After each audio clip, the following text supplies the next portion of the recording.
What if I told you that the person you could be is waiting for you on the other side of everything you're avoiding? I don't mean someday, I mean right now. That person, stronger, clearer, more in control, exists, but most of us will never meet them. Because we choose comfort, we choose the same patterns.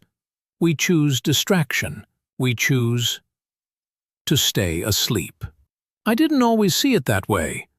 In fact, for most of my life, I didn't see anything clearly at all. There was a time when I woke up every day with that sinking feeling, like I was already behind, already late, already losing. I'd grab my phone, scroll, numb, escape. I'd eat whatever, talk to no one, drift through the day like a ghost in my own body. Everything felt heavy. Not just my thoughts, but my limbs, my breath, my will. I wasn't living. I was avoiding life. But you wouldn't know that by looking at me. I was good at pretending, good at smiling at the right time, laughing on cue, saying I'm fine, like it was a reflex. But inside, I was stuck in a quiet war, one that didn't have a name. It wasn't depression exactly. It wasn't burnout, not fully.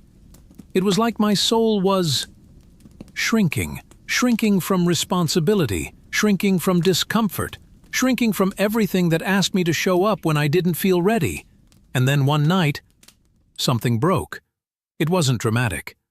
There was no lightning bolt, no voice from the sky, just silence. I was alone, sitting in the dark, in my room, floor cold against my back, knees pulled to my chest. And I heard a sentence in my head, quiet but brutal. No one is coming to save you. I don't know where it came from. Maybe from a book I read. Maybe from somewhere deeper. But it hit me like a truth I'd been avoiding all along. There wasn't going to be a perfect day. There wasn't going to be a burst of motivation. There wasn't going to be some mentor or parent or God or algorithm that would come in and fix my patterns for me. It was just me and the mirror. And in that moment, I decided not to change everything, not to become some optimized machine, but to stop running. The next morning, I woke up early, not because I wanted to, but because I said I would. I went for a run. My legs burned, my lungs screamed, my mind begged to stop. But I didn't. I wrote a single page in a notebook. It was messy, angry, and small. But I wrote. I drank water. I made my bed. I did one push-up, just one. I kept a promise to myself, a small one, but it was mine. And that night, when I lay in bed, something felt different. Not joy, not clarity, but peace. And that peace, it wasn't because I changed my life in a day. It was because I faced a part of myself I usually avoided. The lazy part, the scared part, the weak part. And I didn't beat it. But I stood up to it, and that was new. You see, we all wait for motivation. We think we need to feel like it before we start. But the truth? Motivation doesn't come before action. It's born from it. From keeping tiny promises. From showing up dirty, broken, tired, but showing up anyway. I wish I could say the rest was easy. It wasn't. I still had bad days, still slept in, still messed up.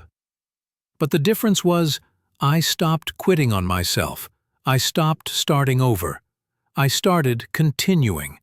And over time, something happened.